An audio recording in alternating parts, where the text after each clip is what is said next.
Alright, now I've got the problem of not having a full blank deck here, because I use them in a routine, and I only use like 4 or 5 of them, so I just keep drawing from the same deck.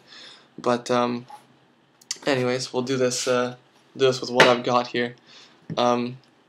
Basically, my idea is to add a cutting the aces onto it to add as a convincer. So what we would do is we would cut one at a time to the 4 aces. There's the first one. We would then try and go for the second one, right about. Damn, I'm screwing this up now. Oh, there you go. There's another one, right? There's another one, and last but not least, see if we can get this one. Come on, there we go. There's the last one, and what we would then do is talk about the aces, cutting the aces, that sort of thing. Do that. I'm just trying to remember this as I go. Then we would explain that we're going to take the deck and we're going to shuffle it face up into face down, just like this. And yeah, face up and face down. And actually, oh, forgot the aces. Throw the aces in there. Square up nice and fair there. And explain that the only way to rectify this would be to I screwed up my shuffle. Sorry. It's really hard with this small deck. Would be to go through and to fix all the cards that were in the wrong order. Of course, that wouldn't be very magic-like, and it would take quite a while. So we're going to try something a little bit different. What we're actually going to try is just snap and see if we can get, there you go, the 4 aces to turn over. Yada yada yada. That was easy because they're marked, and because the deck is blank. And we offer them out. You can examine, if you don't examine them, they're just normal cards. Right, and all we're using 4 different cards. This would look better if we had a full blank deck, just because I would get more displays out of it, and the shuffling would be easier. But like I said, I've only got about 15 cards left here, so that's what we're stuck with. Anyways, what happens is you crimp your aces with a breather crimp, right? So that you can cut to them when they're face down. And they end up on the face of the packet, right? So you want your breather to be upwards at the bottom, which I think you would do this way, face up. No, you would do it face down. Anyways, then that gets set up like this. Indifferent card on the face. Pair each of your aces up with an indifferent card on its back, like that.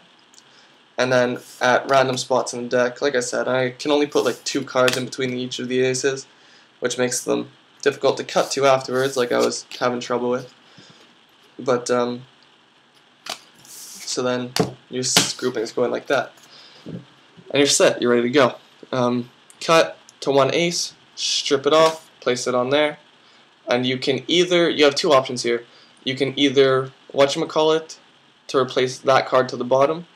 And that would probably be the better idea. What I was doing is just pinky pull down here, and then cut, and maintain that break, pop out. Oh, you can't see that. So pinky pull down, and you're going to maintain your break under that one, pop it out, pop that next card down for your next one. Next cut to the next ace. There you go, strip out, put it underneath, maintain your break, out, in, grab that next card, cut again. Miss the ace, miss the ace. There you go, get to an ace. Strip out there. There you go. Here you can drop your break, and this last one's just going to be a cut to there, right? Now you're going to hold a break on this one with your ring finger as you pinky pull down 2. Okay? Well, I'm struggling with this. What I would probably advise is just drop 2, okay, and do a thumb break. And so I have 2 breaks off my pinky here. I'm going to switch the higher one to a thumb break, so that these 2, and execute a half pass and then a cut.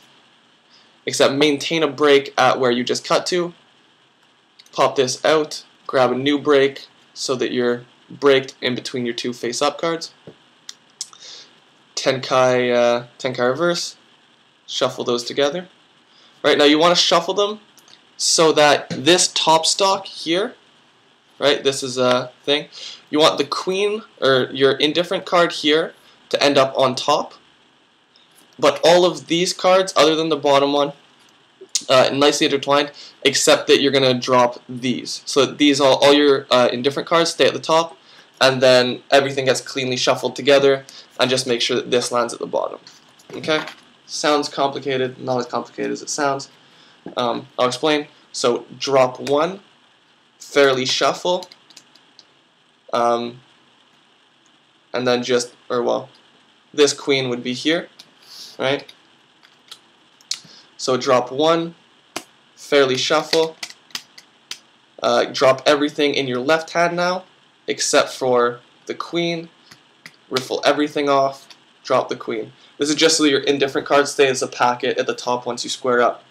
Start to square up, realize that you forgot the aces, turn this over, which acts as a nice convincer actually, lets them see both sides, and then put the aces face up into this quote-unquote face-up side. In reality, you're putting them face up into the face-down deck. You can put them in different spots or in just one, square up, and you're almost done. What you would do here is, now I'm not one for actually working to fix these cards that are in the wrong spots, so what I would do is I would take this 5 and explain how I would have to turn the deck over, go through and turn all these cards over to find all the face-up and face-down cards in order to fix them. And in that motion I've just fixed the whole deck minus the aces, right? So that looks like this again. So we take the 5 and we go, now we could go through the whole deck and take these cards, turn them over, and fix the whole deck one card at a time. And what I'm doing here is I'm spreading 5 cards, I'm grabbing a break underneath my 8. Okay?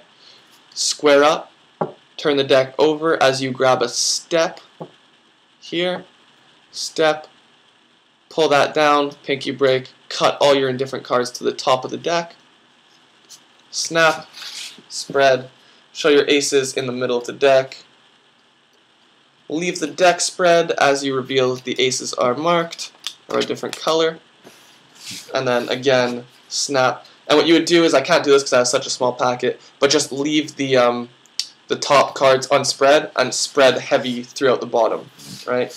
Obviously with such a small packet it's difficult. And then explain that, oh yeah, you could check those out, they're just normal blank cards, everyone can have a couple, and there you go. And you're just going to leave one blank card on top of your indifferent cards in your hand, and that just goes to the pocket as everyone examines and checks it out. And then we gather everything into the pocket, and you're good to go. So there's how I would handle that one.